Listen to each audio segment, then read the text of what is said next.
This is the 33rd talk in this collection, and it's entitled here Supports for Meditation, and it was published before in the book Living Dhamma under the simple title Meditation, and it was given at the Hampstead Vihara in London in 1977.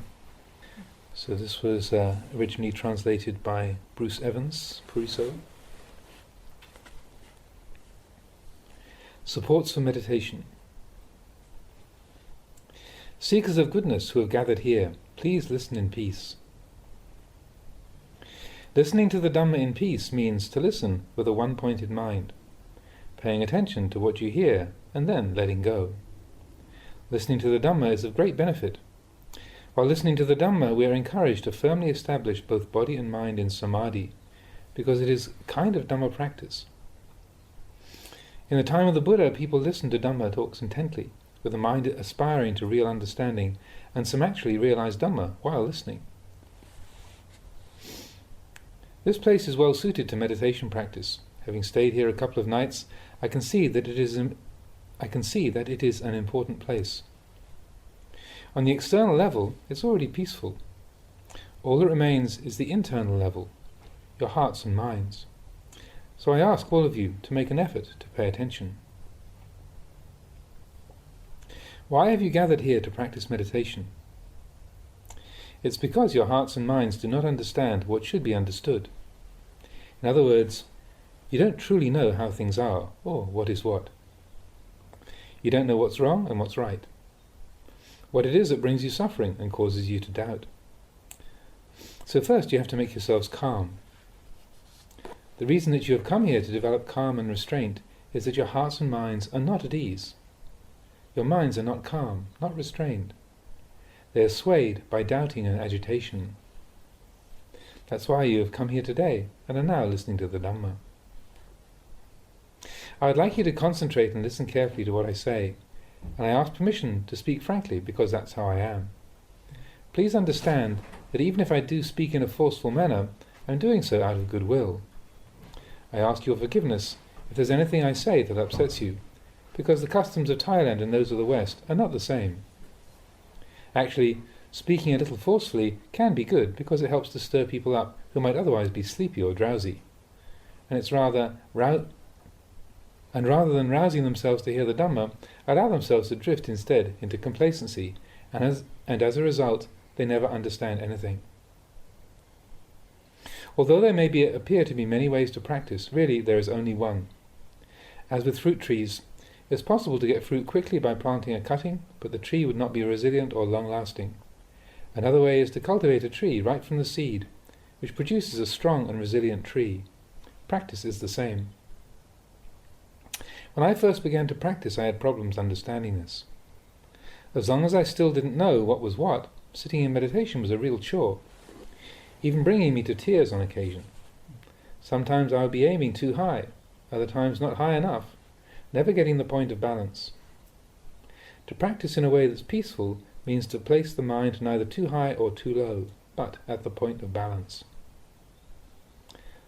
I can see that it's very confusing for you, coming from different places and having practiced in different ways with different teachers. Coming to practice here, you must be plagued with all kinds of doubts. One teacher says you must practice one way, another says you should practice another way. You wonder which method to use, unsure of the essence of the practice. The result is confusion. There are so many teachers and so many teachings that nobody knows how to harmonize their practice. As a result, there's a lot of doubt and uncertainty. So, you must try not to think too much. If you do think, then do so with awareness. But so far your thinking has been done with no awareness. First you must make your mind calm. Where there is knowing, there is no need to think. Awareness will arise in its place, and this will in turn become wisdom, panya. But the ordinary kind of thinking is not wisdom. It's simply the aimless and unaware wandering of the mind, which inevitably results in agitation. This is not wisdom. At this stage, you don't need to think. You've already done a great deal of thinking at home, haven't you? It just stirs up the heart. You must establish some awareness. Obsessive thinking can even bring you to tears. Just try it out. Getting lost in some train of thought won't lead you to the truth. It's not wisdom. The Buddha was a very wise person. He'd learned how to stop thinking. In the same way, you're practicing here in order to stop thinking and thereby arrive at peace. So if you are already calm, it's not necessary to think. Wisdom will arise in its place.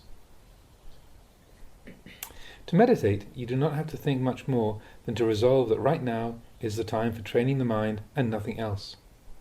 Don't let the mind shoot off to the left or to the right, to the front or behind, above or below.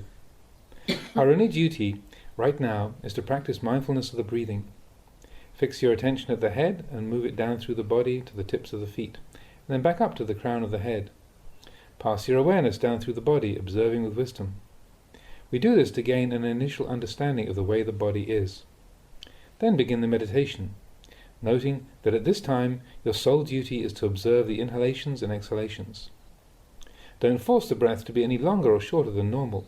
Just allow it to continue easily. Don't put any pressure on the breath. Rather let it flow evenly, letting go with each breath and out. Letting go with each in-breath and out-breath. You must understand that you're letting go as you do this, but there should still be awareness. You must maintain this awareness, allowing the breath to enter and leave comfortably. There's no need to force the breath, just allow it to flow easily and naturally. Maintain the resolve that at this time you have no other duties or responsibilities. Thoughts about what will happen, what you will know or see during the meditation may arise from time to time, but once they arise, just let them cease by themselves. Don't be unduly concerned over them. During the meditation, there is no need to pay attention to sense impressions. Whenever the mind is affected by sense impingement, wherever there is a feeling or sensation in the mind, just let it go. Whether those sensations are good or bad is unimportant. It's not necessary to make anything out of those sensations. Just let them pass away and return your attention to the breath. Maintain the awareness of the breath entering and leaving. Don't create suffering over the breath being too long or too short. Simply observe it without trying to control or suppress it in any way. In other words, don't attach. Allow the breath to continue as it is, and the mind will become calm. As you continue, the mind will gradually lay things down and come to rest, the breath becoming lighter and lighter until it becomes so faint that it seems like it's not there at all. Both the body and the mind will feel light and energized. All that will remain will be a one-pointed knowing. You could say that the mind has changed and reached a state of calm. If the mind is agitated, set up mindfulness and inhale deeply till there is no space left to store any air. Then release it all completely until none remains. Follow this with another deep inhalation until you're full, then release the air again. Do this 2 or 3 times, then re-establish concentration. The mind should be calmer. If any more sense impressions cause agitation in the mind, repeat the process on every occasion. Similarly, with walking meditation, if while walking the mind becomes agitated, stop still, calm the mind, re-establish the awareness with the meditation object, and then continue walking. Sitting and walking meditation are in essence the same, differing only in terms of the physical posture used. Sometimes there may be doubt, so you must have sati, to be the one who knows, continually following and examining the agitated mind in whatever form it takes. This is to have sati. Sati watches over and takes care of the mind. You must maintain this knowing and not be careless or wander astray, no matter what condition the mind takes on. The trick is to have sati taking control and supervising the mind. Once the mind is unified with sati, a new kind of awareness will emerge. The mind that has developed calm is held in check by that calm, just like a chicken held in a coop. The chicken is unable to wander outside, but can still move around within the coop. Its walking to and fro doesn't get it into trouble because it is restrained by the coop. Likewise, the awareness that takes place when the mind has sati and is calm does not cause trouble. None of the thinking or sensations that take place within the calm mind cause harm or disturbance. Some people don't want to experience any thoughts or feelings at all, but this is going too far. Feelings arise within the state of calm. The mind is both experiencing feelings and calm at the same time, without being disturbed. When there is calm like this, there are no harmful consequences. Problems occur when the chicken gets out of the coop. For instance, you may be watching the breath entering and leaving, and then forget yourself, allowing the mind to wander away from the breath, back home, off to the shops, or to any number of different places. Maybe even half an hour passes before you suddenly realize you're supposed to be practicing meditation, and you reprimand yourself for your lack of sati. This is where you have to be really careful, because this is where the chicken gets out of the coop. The mind leaves its base of calm. You must take care to maintain the awareness with sati and try to pull the mind back. Although I use the words pull the mind back, in fact, the mind doesn't really go anywhere. Only the object of awareness has changed. You must make the mind stay right here and now. As long as there is sati, there will be presence of mind. It seems like you are pulling the mind back, but really it hasn't gone anywhere. It's simply changed a little. It seems that the mind goes here and there, but in fact the change occurs right at the one spot. When sati is regained, in a flash, you're back with the mind without it having to be brought from anywhere. When there is total knowing, a continuous and unbroken awareness at each and every moment, this is called presence of mind. If your attention drifts from the breath to other places, then the knowing is broken. Whenever there is awareness of the breath, the mind is there. With just the breath and this even and continuous awareness, you have presence of mind. There must be both sati and sampajanya. Sati is recollection, and sampajanya is self-awareness. Right now, you're clearly aware of the breath. This exercise of watching the breath helps sati and sampajanya develop together. They share the work. Having both sati and sampajanya is like having two workers to lift a heavy plank of wood. Suppose there are two people trying to lift some heavy planks, but the weight is so great they have to strain so hard that it's almost unendurable. Then another person, imbued with goodwill, sees them and rushes in to help. In the same way, when there is sati and sampajanya, then panya, wisdom, will arise at the same place to help out. Then all three of them support each other. With panya, there will be an understanding of sense objects. For instance, during the meditation, sense objects are experienced which give rise to feelings and moods. You may start to think of a friend, but then panya should immediately counter with "it doesn't matter," or "stop," or "forget it." Or if there are thoughts about where you'll go tomorrow, then the response would be, "I'm not interested. I don't want to concern myself with such things." Maybe you start thinking about other people. Then you should think, "No, I don't want to get involved. Just let go." Or, "It's all uncertain and never a sure thing." This is how you should deal with the things in meditation, recognizing them as not sure, and maintaining this kind of awareness. You must give up all the thinking, the inner dialogue and the doubting. Don't get caught up in these things during the meditation. In the end, all that will remain in the mind in its purest form are sati, sampajanya and panya. Whenever these things weaken, doubts will arise. But try to abandon those doubts immediately, leaving only sati, sampajanya and panya. Try to develop sati like this until it can be maintained at all times. Then you'll understand sati, sampajanya and samadhi thoroughly. Focusing the attention at this point, there will be sati, sampajanya, samadhi and panya together. Whether you're attracted to or repelled by external sense objects, you'll be able to tell yourself, "It's not sure." Either way, they're just hindrances to be swept away until the mind is clean. All that should remain is sati, recollection, sampajanya, clear awareness, samadhi, the firm and unwavering mind, and panya, or consummate wisdom. For the time being, I'll just say this much on the subject of meditation. Now, about the tools or aids to meditation practice. There should be metta, goodwill in your heart. In other words, the qualities of generosity, kindness and helpfulness. These should be maintained as the foundation for mental purity. For example, begin doing away with lobha, greed, or selfishness by giving. When people are selfish, they aren't happy. Selfishness leads to a sense of discontent. And yet people tend to be selfish without realizing how it affects them.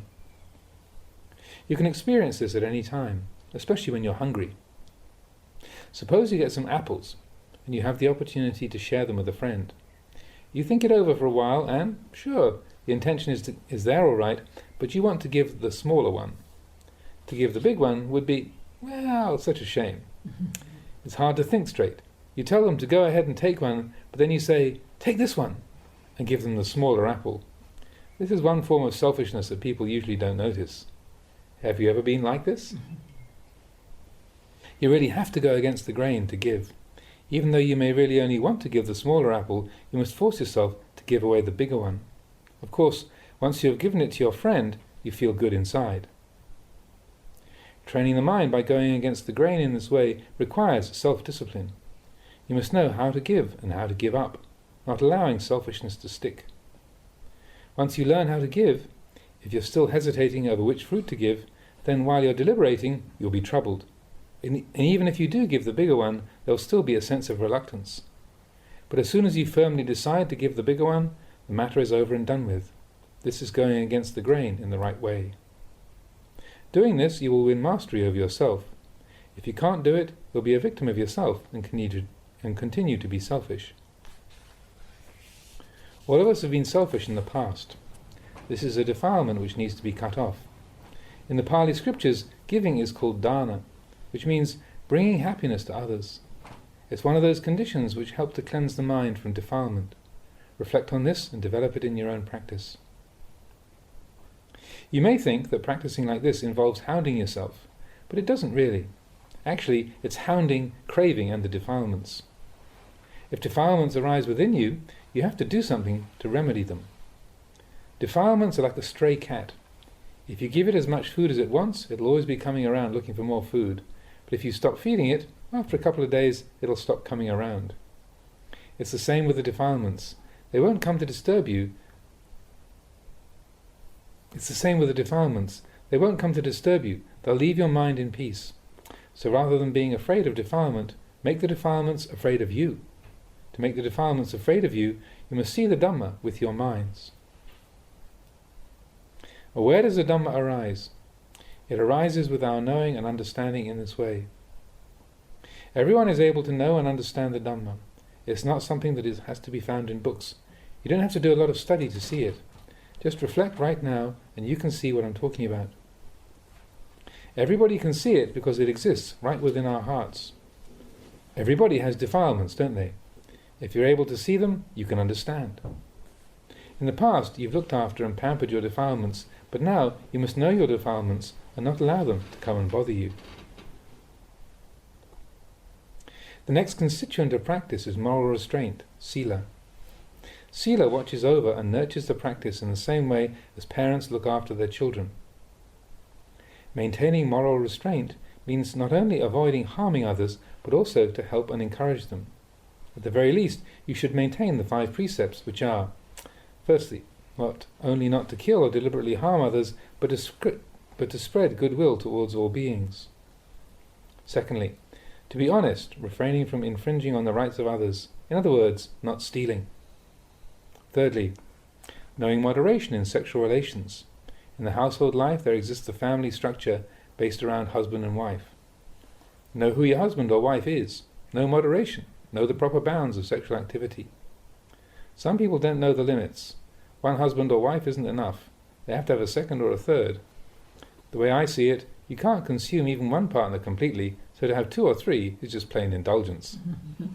You must try to cleanse the mind and train it to know moderation. Knowing moderation is true purity. Without it, there are no limits to your behavior. When eating delicious food, don't dwell too much on how it tastes. Think of your stomach and consider how much is appropriate to its needs. If you eat too much, you get trouble. So, you must know moderation. Fourthly, to be honest in speech. This is also a tool for eradicating defilements. You must be honest and straight, truthful and upright. Fifthly, to refrain from taking intoxicants. You must know restraint and preferably give these things up altogether. People are already intoxicated enough with their families, relatives and friends, material possessions, wealth and all the rest of it. That's quite enough already without making things worse by taking intoxicants as well. These things just create darkness in the mind. Those who take large amounts should try to gradually cut down and eventually give it up altogether. Maybe I should ask your forgiveness by my speaking in this way. But my speaking in this way is out of a concern for your benefit, so that you can understand that which is good. You need to know what is what What are the things that are oppressing you in your everyday lives? What are the actions which cause this oppression? Good actions bring good results, and bad actions bring bad results. These are the causes. Once moral restraint is pure, there will be a sense of honesty and kindness towards others. This will bring about contentment and freedom from worries and remorse. Remorse resulting from aggressive and hurtful behavior will not be there. This is a form of happiness. It's almost like a heavenly state. There is comfort. You eat and sleep in comfort, with the happiness arising from moral restraint. This is the result. Maintaining moral restraint is the cause. This is a principle of Dhamma practice. Refraining from bad actions so that goodness can arise. If moral restraint is maintained in this way, evil will disappear and good will arise in its place. This is the result of right practice. But this isn't the end of the story. Once people have attained some happiness, they tend to be heedless and not go any further in the practice. They get stuck on happiness. They don't want to progress any further. They prefer the happiness of heaven. It's comfortable, but there's no real understanding. You must keep reflecting to avoid being deluded. Reflect again and again on the disadvantages of this happiness. It's transient. It doesn't last forever. Soon you're separated from it. It's not a sure thing. Once happiness disappears, then suffering arises in its place, and then the tears come again. Even heavenly beings end up crying and suffering. So the Lord Buddha taught us to reflect on the disadvantages of happiness, that there exists an unsatisfactory side to it. Usually, when this kind of happiness is experienced, there's no real understanding of it. The peace that is truly certain and lasting is covered over by this deceptive happiness. This happiness is not a certain or permanent kind of peace, but rather a form of defilement, a refined form of defilement to which we attach. Everybody likes to be happy. Happiness arises because of our liking for something. As soon as that liking changes to dislike, suffering arises. We must reflect on this happiness and see its uncertainty and limitation. Once things change, suffering arises. This suffering is also uncertain. Don't think that it's fixed or absolute. This kind of reflection is called adinavakata, the reflection on the inadequacy and limitation of the conditioned world. This means to reflect on happiness rather than accepting it at face value. Seeing that it is uncertain, you shouldn't cling fast to it. You should take hold of it, but then let it go, seeing both the benefit and the harm of happiness. To meditate skillfully, you have to see the disadvantages inherent within happiness. Reflect in this way.